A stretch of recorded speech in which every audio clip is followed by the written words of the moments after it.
అన్న నా పేరు సాంబశివరావు అండి. సాంబశివరావు. మీ మండలం ఏది వస్తుంది? వెంకటాపురం మండలం, వెంకటాపురం మండలం, జిల్లా ములుగు జిల్లా. ములుగు జిల్లా. ఓకే, మీరు డిసిఎస్ వారి సీడ్స్లో ఏ వెరైటీ వేసిరన్న చిల్లి? సార్ 344 అనేసి సలార్ 3441 అనే వెరైటీ వేసిర్రు. ఓకే, మీకు ఆ వెరైటీ ఎట్లా అనిపించింది? వెరైటీ బాగుందండి. ఆ. అంటే పోయిన సంవత్సరం మేము ఓకే, అంటే పోయిన సంవత్సరం వేరే దగ్గర ఈ ఫీల్డ్ చూడడం జరిగింది. అలాగే ఇప్పుడు అదే విత్తనాన్ని ఎంచుకొని ఇది వేస్తే బెటర్ ఉంటుందన్న ఉద్దేశంతో మీరు సలార్ 344 అనే వెరైటీ వేసిరు.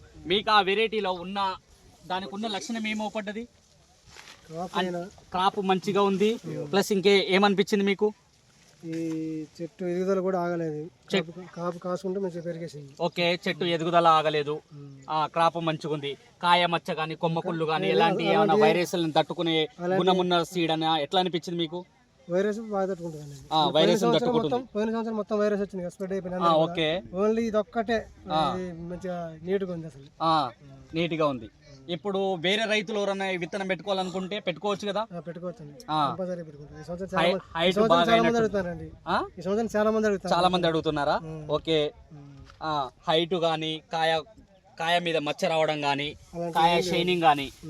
ఎందుకంటే ఈ విత్తనానికి ఉన్న ఖాసియత ఏంటంటే ఇది మార్కెట్లో పోయినా అన్ని వెరైటీల కన్నా ఒక 100 రూపాయలు ఎక్కువ పెట్టి తీసుకునే అవకాశం ఉంటుంది అన్నట్టు. ఓకే, మీకైతే విత్తనం అయితే బెటర్ అనిపించింది కదా? ఈ సీడ్ ఎక్కడ తీసుకొచ్చారన్న మీరు? ఖమ్మంలో తీసుకొచ్చారు. ఖమ్మంలో ఏ షాప్ నుంచి? శ్రీషిత ట్రేడర్స్ రాంబాబు గారు ఇచ్చారు. ఓకే, ఇప్పుడు ఆయన మీకు విత్తనాలు ఇచ్చినందుకు మీకు విత్తనాలు అయితే మంచిగా అనిపించింది కదా? చాలా మంచిగా అనిపించింది.